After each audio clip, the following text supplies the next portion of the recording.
c'est à partir du 9e siècle que Visé connaît son essor et devient le centre d'un commerce très actif. Les documents les plus anciens, des outils en silex taillés sur les deux faces, attestent d'une présence humaine à Visé dès la fin du Paléolithique moyen, soit environ 100 000 ans avant Jésus-Christ. Des objets détenus par le musée d'archéologie et d'histoire de Visé, au même titre que ceux qui ont marqué la suite de l'histoire de la cité de Loie. Capitale de la Basse-Meuse, Visé compte quelques sites architecturaux qui témoignent de son passé. À commencer par ses perrons, symbole de l'autorité du prince-évêque de Liège, dont le premier fut établi dès le XIIe siècle. Aujourd'hui, Visé compte toujours 2 perrons, replacés près de leurs emplacements originaux, place du marché et au pied d'un hôtel de ville précisément édifié au bas de la rue du Perron, au début du XVIIe siècle.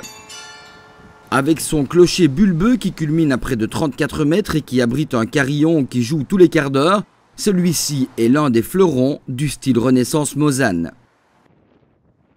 À l'entrée de Visé, en venant de l'autoroute, se dresse l'imposante collégiale Saint-Martin-Saint-Adelin, ainsi désignée avec l'arrivée des chanoines de Celles en 1338. Une bâtisse qui faisait partie intégrante du système défensif de la ville et qui a traversé le temps non sans mal. Le chœur, qui date de 1524, héberge la châsse de Saint-Adelin, la plus ancienne connue au monde. Considérée comme joyau de l'art mosan des 11e et 12e siècles, elle effectue chaque année une sortie, le 3e dimanche de septembre. À proximité de ce magnifique édifice religieux, Degré Saint-Martin, Rasquerrois et Dossin sont les noms des plus anciennes rues de la cité de Loie.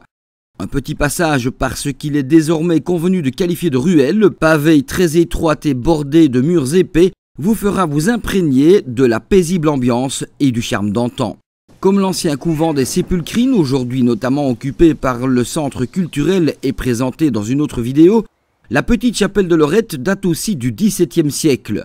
Plantée sur les hauteurs de la ville, cette réplique de la Santa Casa de Lorette, près d'Ancône, en Italie, fut commandée par un chanoine du chapitre de Visé au retour d'un voyage dans ce pays. L'histoire de Visé est commémorée au travers de 5 musées avec, en plus de ceux proposés par les 3 gildes que la ville compte en ses murs, celui du trésor de la collégiale de Visé et celui d'archéologie et d'histoire évoqué ci-avant, qui, précisons-le, peut organiser des visites commentées sur simple demande.